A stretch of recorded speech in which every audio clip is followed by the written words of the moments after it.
Saya mau bertanya, tadi kan Holil itu mengatakan kalau semisal kita menulis opini itu kan harus disertakan dengan referensi. Nah, yang saya mau tanyakan itu, apakah ketika kita menulis opini itu referensi, misal kita ngambil referensi dari kitab, lah itu apakah referensi itu harus ditulis atau tidak? Kemudian yang kedua, bedanya dengan esai, tulisan esai itu apa? Soalnya di esai juga ada referensi dari buku, kitab, dan lain sebagainya. Itu aja. Terima kasih. Aku jawab ya, yang pertama dulu. Pertanyaan pertama untuk penanya yang ketiga. Penting nggak menyebutkan referensi? Jelas penting. Pertanyaannya, apakah boleh kita nulis opini tidak pakai referensi? Boleh-boleh saja. Tapi opini kita itu harus siap-siap dibilang pacapa oleh banyak orang. Dibilang ya tidak kalau tidak ada referensinya maka itu nggak kuat. Maka pembaca itu hanya sifatnya bilang, wah ini hanya spekulasi aja ini. Itu aja.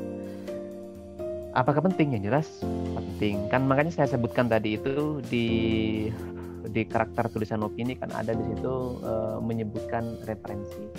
Referensinya seperti apa? Bisa berbentuk buku atau bisa berbentuk opini atau gagasan tokoh. Kalau teman-teman buka YouTube itu kan nggak ada bukunya, tinggal hanya yang ngomong itu kan ustadz atau konten kreatornya lah katakanlah. Tinggal teman-teman sebutkan, misalkan Muhammad Quraish Shihab mengatakan, bisa, atau Aminah Wadud mengatakan, bisa, gitu. Kalau kita ngutip di bukunya, misalkan Pak Quraish, dalam tafsir Al-Misbah, Quraish Shihab mengatakan bisa, atau Quraish Shihab menyebutkan bisa, terserah. Jadi kalau ngutip pendapat orang lain itu harus disebutkan sumbernya.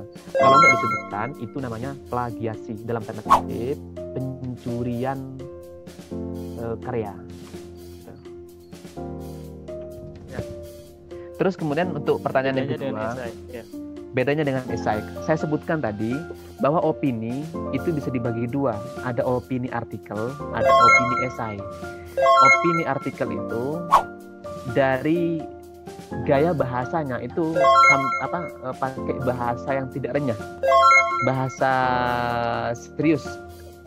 Mungkin kalau saya boleh menyontohkan skripsi lah, gampangnya. Skripsi itu termasuk opini artikel.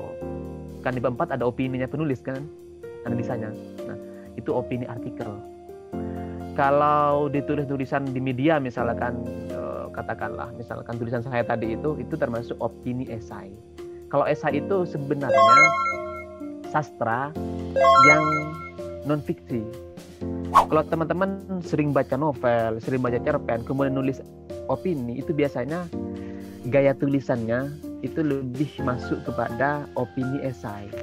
Kalau teman-teman lebih sering baca filsafat, lebih sering baca buku-buku tafsir yang serius-serius gitu, itu disebut dengan opini artikel.